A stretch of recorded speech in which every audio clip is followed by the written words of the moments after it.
साहब का जो अपमान सुना वो बाबा साहब का अपमान नहीं था, वो इस देश के लाखों करोड़ों उस मुल्क के लोगों का अपमान था जिसमें बाबा साहब ने उनको ऊपर आने का अधिकार दिया था।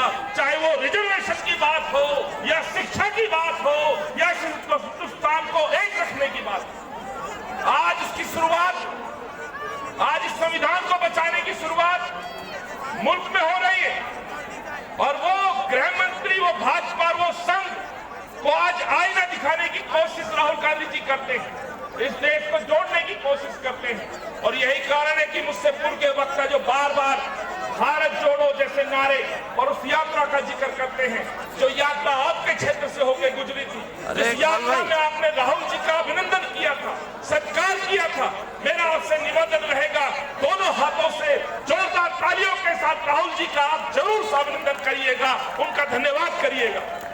मैं इतना ही कहते हुए इससे पहले अपनी वाणी को विराम दूं, मैं पटनागंज के बारे में कहना चाहता हूं। साथी, शराब मंत्री का जिक्र हारून यासर साहब कर रहे थे। मैं गर्व से कहता हूं, आपका ये भाई उस समय प्रदेश अध्यक्ष हुआ करता था जब कोरोना काल में दिल्ली करा रही थी, परेशान थी, मर रही थी, कब्रिस्तान हो, शमशान घाट हो, वहां लाशों की लंबी लाइनें लगी थी। और ये बेईमान दिल्ली का जो मुख्यमंत्री जो अपने आप को बेटा कहलाने की कोशिश कर रहा है, ये नालायक बेटा भगवान भरोसे दिल्ली को छोड़ करके अपने घर में छुप के बैठने का काम कर रहा था। मैं आपसे आग्रह करना चाहता हूं, एक तरफ छुप के घर में बैठा था और दूसरी तरफ इस दिल्ली को नशे की राजधानी बनाने में काम कर रहा था।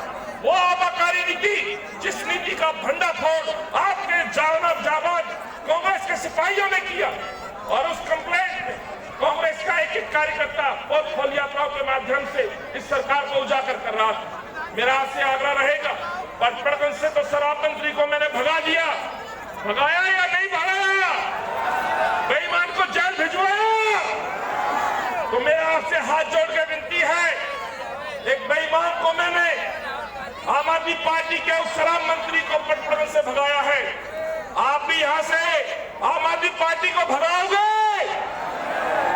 भाई को जिताओगे, कांग्रेस को जिताओगे।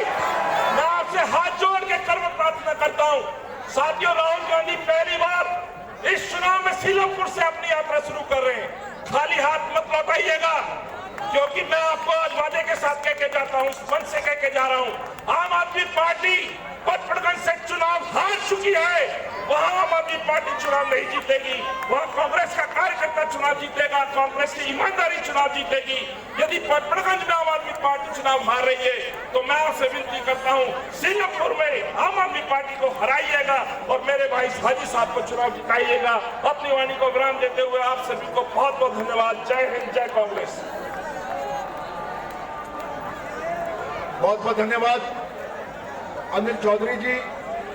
अब मैं आमंत्रित कर रहा हूं हमारे भारतीय राष्ट्रीय छात्र संगठन के राष्ट्रीय अध्यक्ष वरुण चौधरी जी को